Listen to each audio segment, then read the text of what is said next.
Building power within our community is the only way to change our community. You can't help but feel a sense of anger at the inequities that we get to see and experience here in our Yakima County, particularly here in the lower Yakima Valley. And it's that anger and rage that fuels me to do the work that I do. I'm Maria Fernandez. I'm the executive director to Adelante. This place is really special because this is where I've always lived. There's a lot of social services that exist here in our community, but rarely are these services really getting to the root problem of what's causing the disparities, the racial injustice, the environmental injustice, which are so plainly visible here in our region. These are the situations that inspired me to launch EA in 2020. The work that we do is training emerging leaders. We specifically look for Latinas, Chicanas, Mexicanas to train for public office because we believe that it's in public office where we're going to make some real differences in the quality of life of our communities. Collaboration is key.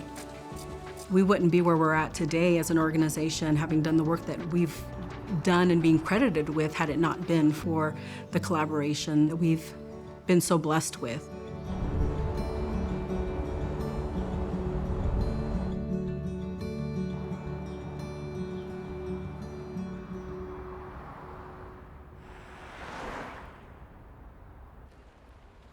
We are coming together for shaping the future in a really important and a really hard time.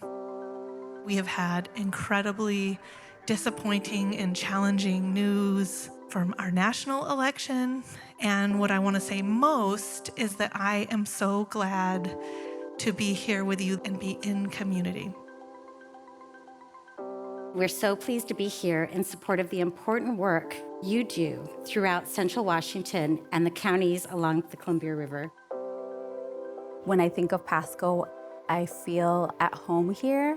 Every place that I go, I can recognize someone that looks like me.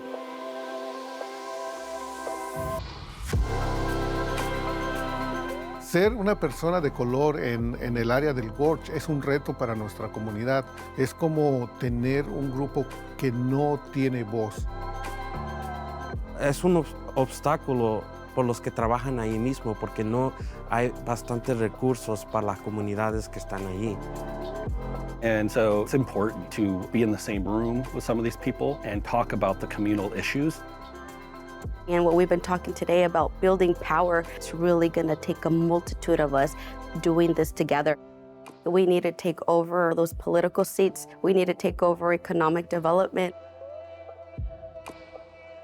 Trabajar en construir una voz, una plataforma que pueda proyectar, amplificar las voces de nuestra comunidad, pues es un trabajo muy importante.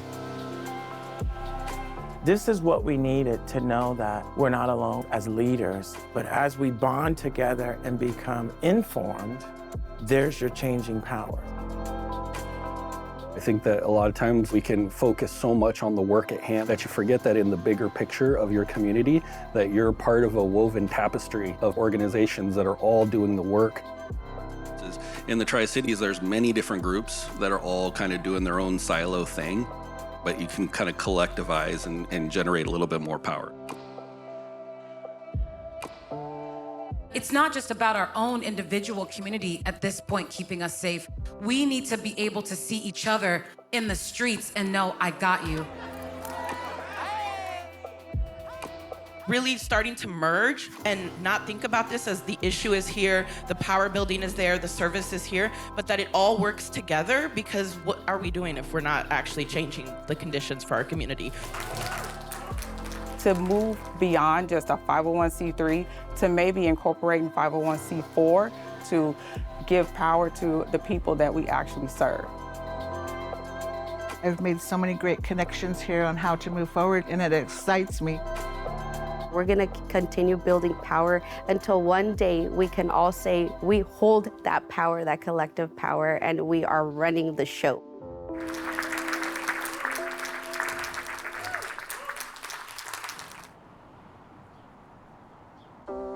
What makes me feel optimistic is that we know that in my lifetime, we will see a very different region.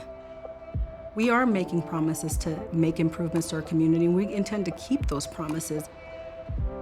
We're going to continue to strategize and plan around our future. Collectively, we can move the needle of change